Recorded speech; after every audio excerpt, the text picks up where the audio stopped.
C'est un retournement de situation à laquelle elle ne pouvait pas s'attendre. Après avoir déposé plainte contre son père, Richard Berry, pour des accusations d'inceste pendant son enfance, Coline Berry s'est finalement retrouvée sur le banc des accusés. La raison ?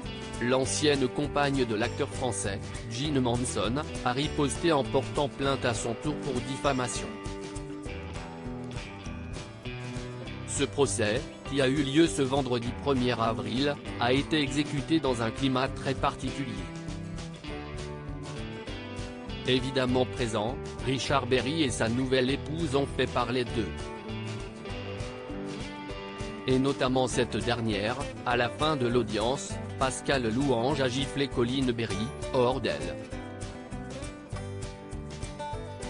Un geste qui a directement fait réagir l'avocate de la fille de Richard Berry, déclarant qu'il était inacceptable. Mais l'auteur de la gifle a simplement rétorqué que les insultes sont de la violence.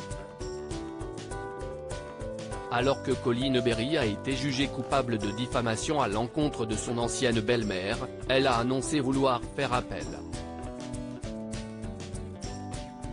Mais n'a jamais évoqué à nouveau le geste de violence physique dont elle avait été victime. Du moins, jusqu'à aujourd'hui. Coline Berry, ses méthodes sont abjectes. Car ce vendredi 15 avril, Coline Berry a enfin brisé le silence. Abattue par la décision de la justice, elle a publié un long message en story de son compte Instagram. Le voici, 27 000 €. Voilà la sanction pour avoir osé dénoncer ce que j'ai subi dans ma chair.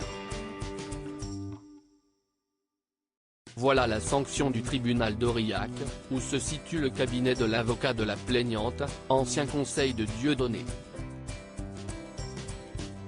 Pendant plus de 10 heures, j'ai subi les calomnies du clan organisé autour de mon père pour tenter de discréditer ma personne, ma mère et la famille que j'ai construite. Lancée, Coline Berry a balancé tout ce qu'elle avait sur le cœur.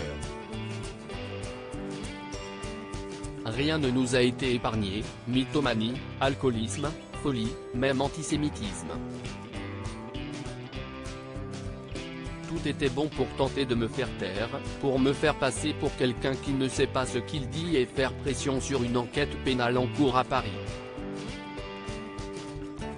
Il a même été décidé dans la soirée de me frapper, dans un guet-apens organisé, pour être sûr de m'intimider, et physiquement cette fois. Ces méthodes sont abjectes.